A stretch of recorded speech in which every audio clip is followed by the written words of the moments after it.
in the cold, harsh light of day. God, that was a particularly difficult poo I was cracking out there. Real talk. The tweets that I have, people don't know this, but the tweets are notes to self. Yeah. So they're just directed at me so that I can look back on them and like be reminders of like, hey, don't do that. And so like I think to myself, man, I'm afraid of doing this. And I'm like, no, I'm not. I'm afraid of what this person's gonna think about me. Because if I were to be able to fail in quiet, in complete isolation, then I wouldn't care. And then I think, well, what if I what if I don't succeed in public? What do they think then? Nothing, right? They don't think about me at all. And so obviously that comes from the perspective of seeking to gain approval and attention from others anyway. So it's like, listen, if you're insecure, which everybody is, let's be real, you might as well use the insecurity to get something out of it, right? Like one of my favorite things about entrepreneurship is like use what you've got. And so a lot of people think that they need to fix their conditions in order to get like the perfect conditions before they start. But the perfect condition is whatever one you're in, because it gives you whatever assets you have. That's the cards that you're dealt. And so you just play the hand. And a lot of people have great cards. It's like, man, I'm so afraid of, it's like, use it. It's like, I have nothing. What makes you very dangerous because you have nothing to lose, right? Like one of the really interesting things about, I think about it from a business perspective, but it probably applies to everything, is that there's always an advantage and a disadvantage from every position, right? So like I remember when, Gym Launch is still a big company and still continues to grow, but in the gym licensing space, there's not many people who can compete with us there, right? And I would talk to guys who were in the space, I would talk at a conference, whatever. And younger guys would be like, well, I want to be in this space too. And it's not fair because, you have this big advantage. And I was like, you have a way bigger advantage than I do. I was like, because if I were in your position, I would go to every single gym owner and be like, you don't want to be with Gym Launch. You don't want to be with Alex. You're just a number to him. Like, you're never going to talk to him. Like, you're just a cog in the wheel there.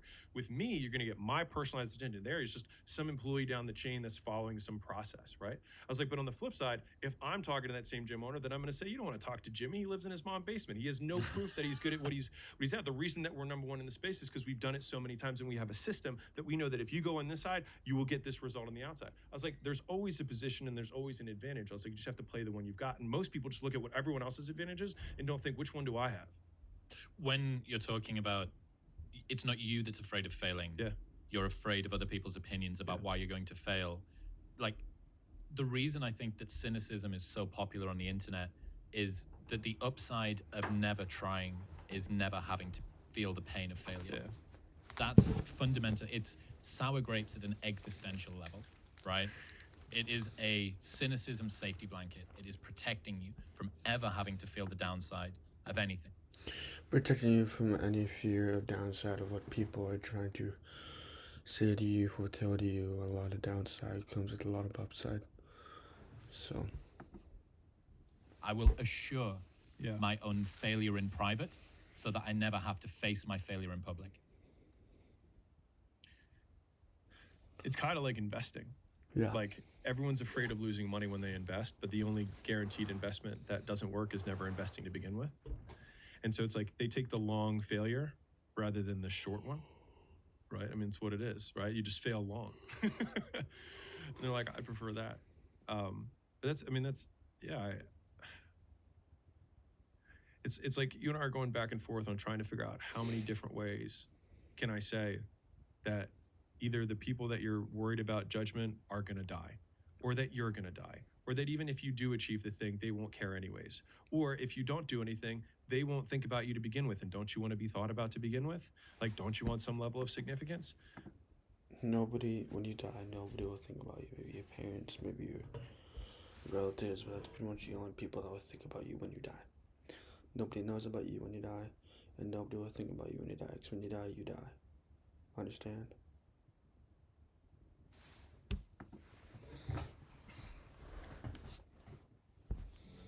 At Shane Company, we're all about you. We'll help you create the dream engagement ring you can't.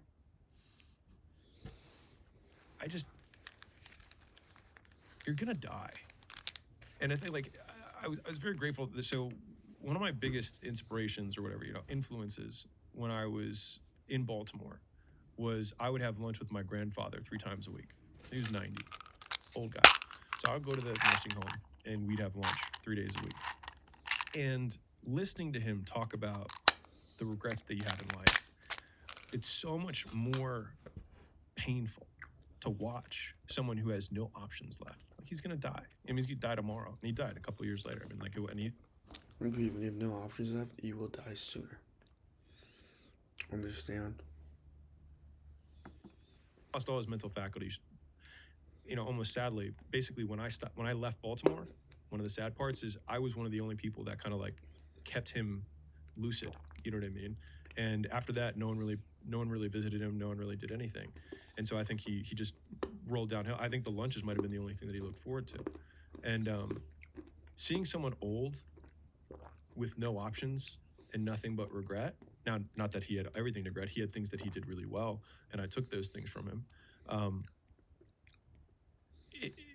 He would repeat the same lessons. You know, like every lunch, let's be real, a lot of older people kind of repeat a few key lessons, and everything that he. Because if you repeat a lesson, you learn that story over and over and over again, which just comes back to repetition, which repetition is only become influential in some ways.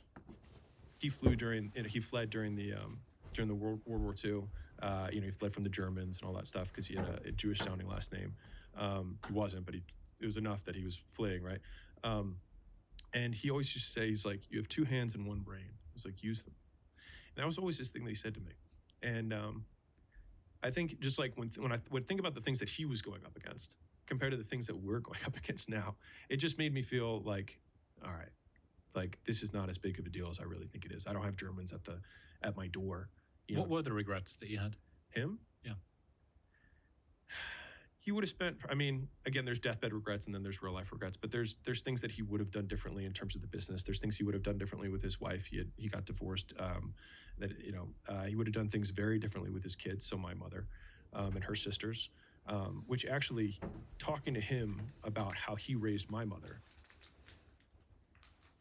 helped me in some way forgive her for some of the things that I felt were wrongdoings that she had done to me.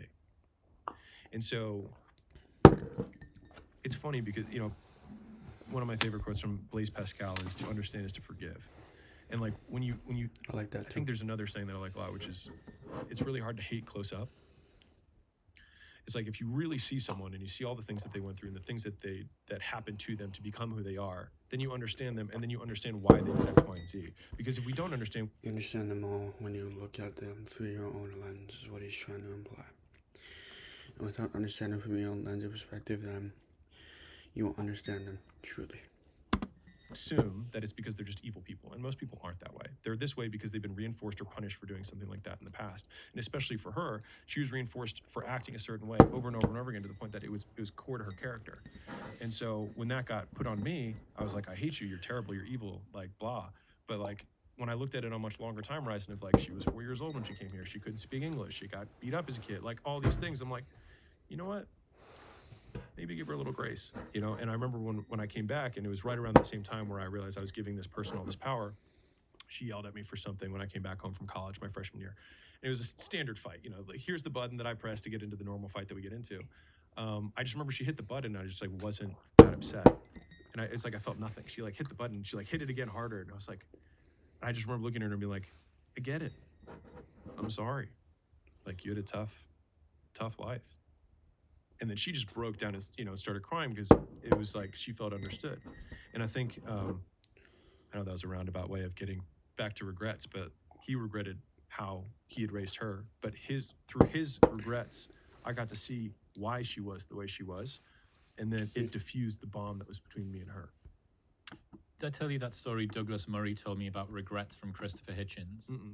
Brilliant. So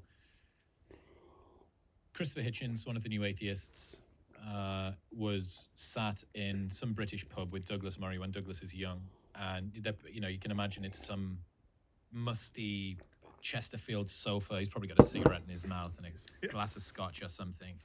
And Douglas is vacillating between these two different choices that he needs to make, and he is complaining, lamenting the fact that I have this thing, but I have this thing, and if I do this thing, I can't do this thing, and what do I do?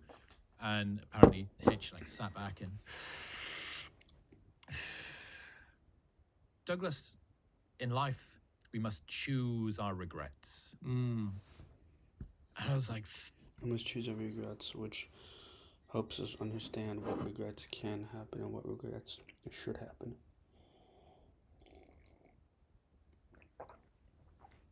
Which is why choosing no regrets is the most important thing that we want to regret. Is that if you don't choose it, other people are choosing it for you. So choose your regrets wisely. Fuck.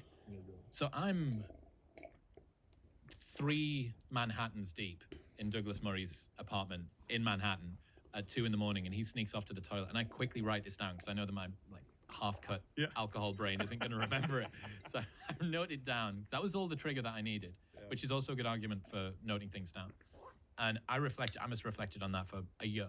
I must have thought about it for a year. In life, we must choose our regrets. What the fuck does that mean? Okay, first off, in an existence where opportunity cost is baked in because you don't get to split test life, and by doing a thing, you can't do a different thing. I have the choice between going to the gym and going to the theme park. If I go to the gym, therefore I can't go to the theme park. Even if the decision of going to the gym was the right call, I will always have the open loop of, yeah, but what if I'd gone to the theme park? Agreed. You can't ever know, right? Okay, so You that can never know means unless you that go. fundamentally, regrets are baked in to our existence. And I'd always thought that the reason I had a regret was due to some suboptimal decision I'd made. If only I'd made this decision better, I could have ameliorated the regret. Okay, so regrets are an unavoidable part of being a human, and they're a byproduct of opportunity cost, which you can't get away from. But what does it mean that you have to choose your regrets? Okay, well, if regrets are inevitable, if they're going to happen no matter what, an easy way to look at a decision is, rather than which do I want to do, which regret could I live with? Mm-hmm.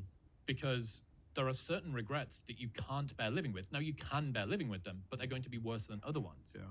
So what is the difference between I need to have a difficult decision, I need to have a difficult conversation with my boss about leaving to go and do this thing, or I need to, that's the regret, that's one regret of the sitting down and seeing them face to face and telling them you're going to leave their small mom and pop business and you're the main salesperson and it's going to be terrible and they're going to cry and you're going to feel like a piece of shit. That's one regret. Another regret is looking back at a decade that you waste in a job that you fucking hate. Yeah. So in life, you have to choose your regrets. I love that as a decision-making frame because it also... Because if you choose a job that you hate, you'll be in that job for the rest of your life. And you won't go anywhere in that job. jumpstarts our fear engine. Because rather than saying, like, what do I want? It's what do I hate least? And so we get to run it. So then you get to use your run away from engine rather than you go towards to engine, Yeah, the right? mouse and the cheese again. Yeah. And was it you who was telling me that? Yeah, with the cat. Yeah, I mean, Yep. so I'm just going to butcher what you told me. But why don't you share that, like, Yeah. how much? Yeah, this was on our last episode, so Yeah. this is sequel for the people that were listening. Yeah. love Jordan this one. Peterson talks about the study where they starve a rat and they put it into a tube. They waft the smell of cheese in from the front, and there's a spring attached to the rat's tail, so they can work out how hard it's pulling. How hard it's pulling is a proxy for desire, for how much it wants it. You'd think this rat is starving; it's going to pull as hard as it can. So they waft the smell of cheese in, and it runs towards it, and whatever. They do another iteration of the study. This time, they waft the smell of cheese in from the front, and the smell of a cat in from behind. Yeah. It pulls harder. Yeah. Why? Because not only in life do you want to run towards something you want, but you want to run away from something that you fear. And this ties... So running away towards something that you want and if you fear. Fear is more efficient than what you want. What you want outweighs what you fear. For me, I feel death. I fear of insufficiency, fear of self-deprivation of me not doing what I want to do. That's what I fear. into the three most common traits of Yeah. very successful people: superiority complex, massive crippling insufficiency, Yeah. and impulse control. Yep. So superiority complex, I can achieve this thing, that's the Yep. cheese. Crippling sense of insufficiency, I fear the cat. Impulse control, I'm in a tube. I'm in There a is only tunnel. one direction Yep. that I can go. I don't need to make a choice. Yep. I love this a lot as a frame for decision making, because that, like, think about the decision that we were just talking about, right? So it's like I'm the sales guy and I stay, and like if you were to frame it in upsides, it's like upside is I keep these friends, right? But I want to leave so that I can start this business, right? Those are the upsides. But when you think about it in terms of like I waste a decade of my life not living the life I want, to me, I mean, even when I say it, it sounds more motivating, even though it's the exact same thing. It's like losing $100 versus gaining $100. People have 3 times higher loss aversion. And so it's like, if you can't get yourself to do something, think about it from the perspective of what you have to lose rather than what you have to gain. You've got a quote that I love. My biggest fear is getting to the end of my life and thinking I wasn't good enough. Agreed. What's that mean? And I'll define good enough as I could have tried harder. Like, I want to leave everything on the field. And one of the things that has helped me a lot, I mean, in the quote that went unbelievably viral,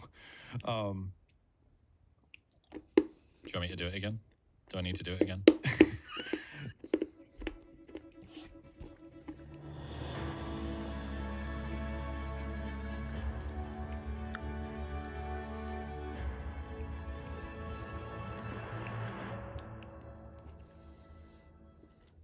My work is easy because I use ClickUp. Here's how I keep track of all my tasks.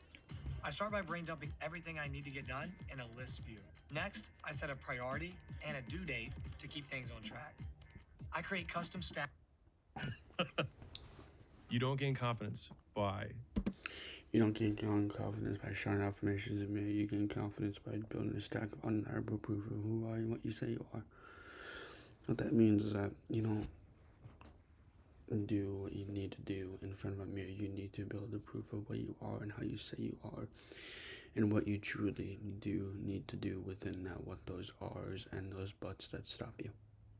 Because those buts and those R's are the temptation that leads to the growth, that leads to the job, that leads to the girl, if that makes sense.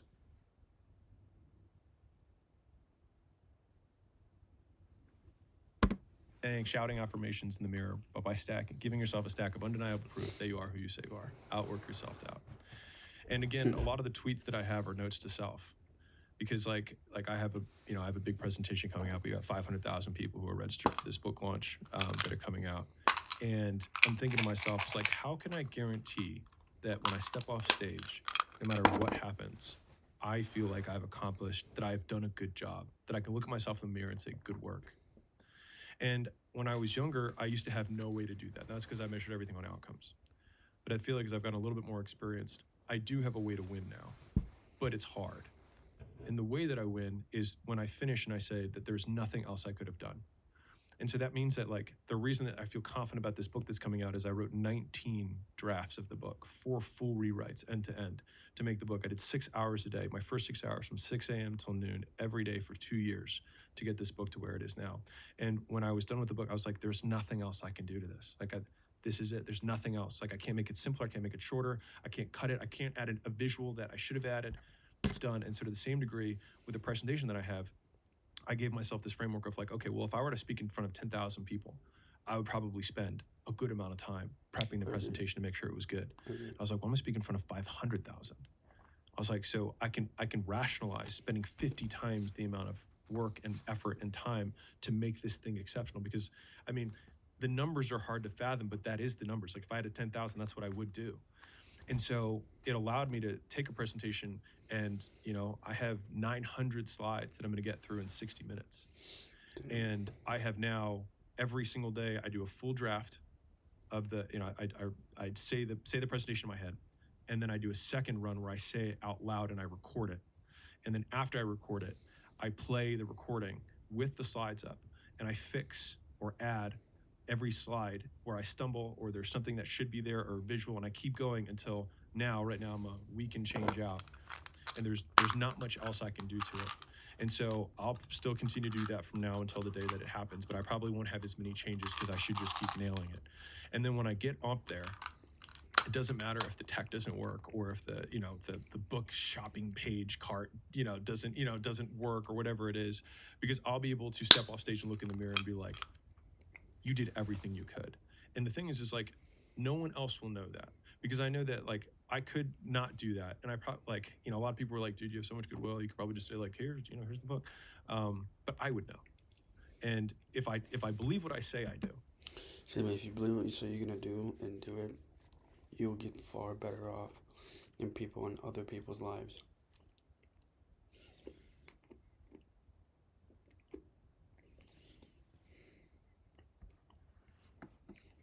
Which is that the ultimate judge, jury, and executioner of my own self-esteem, then I'm the only person who can say good job or not. And unfortunately, I have incredibly high standards.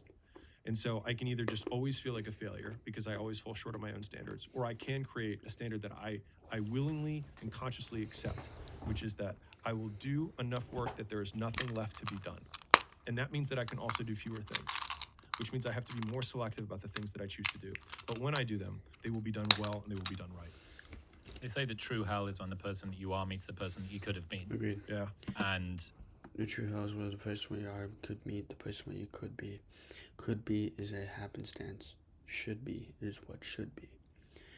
But a person that you could be meets the person that you are is a different quote. Then that hits deeper to me personally, because if you're trying to get somewhere, you meet the person that you are, and then meet the person that you could be, and then meet the person that you should be.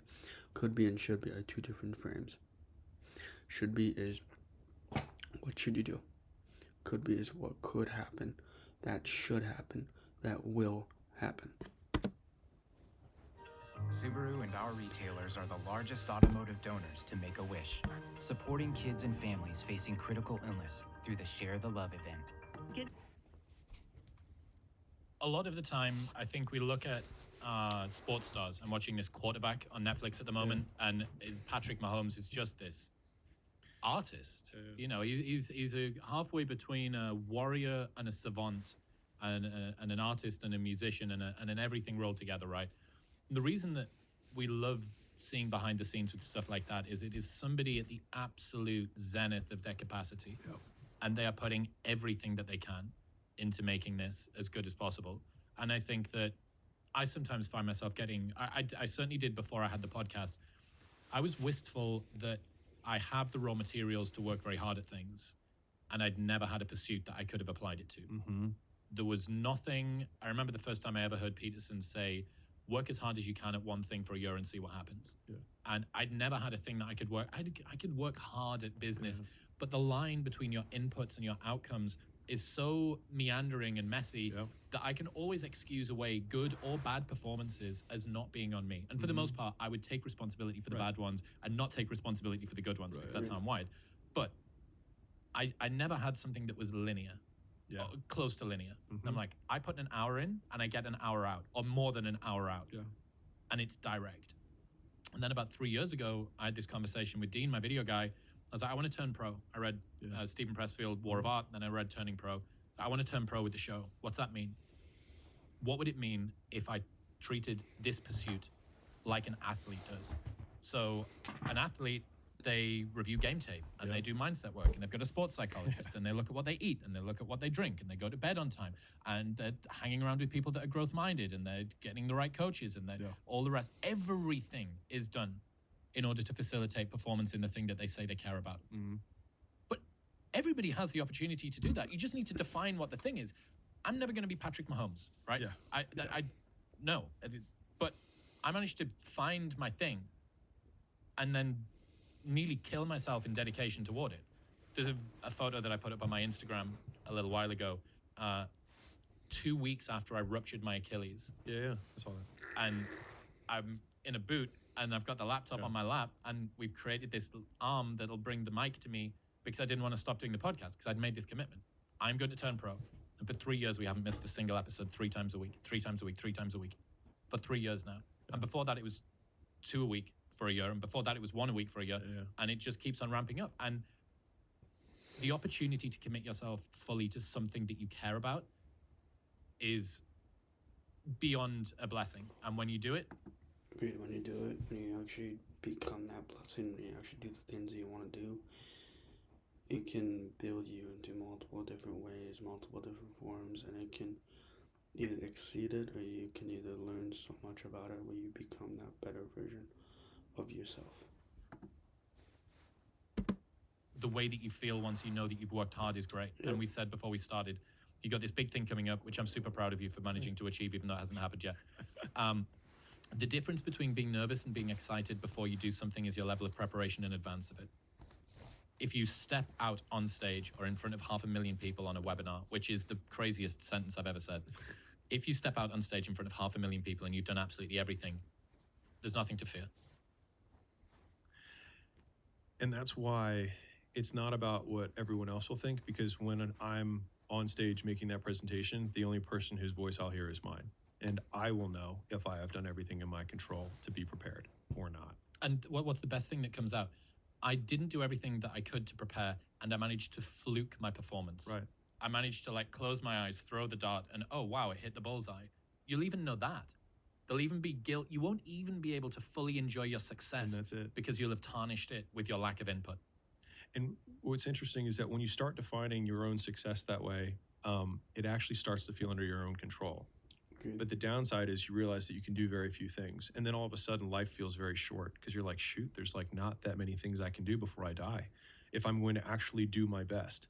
And what was interesting is I was talking to a CEO friend of mine. He's a public CEO. This is the end of the part, so leave a like, leave a comment if you want to see more of this, and subscribe, look at my school if you want to. If not, you probably will never see my content ever again. And yeah, peace.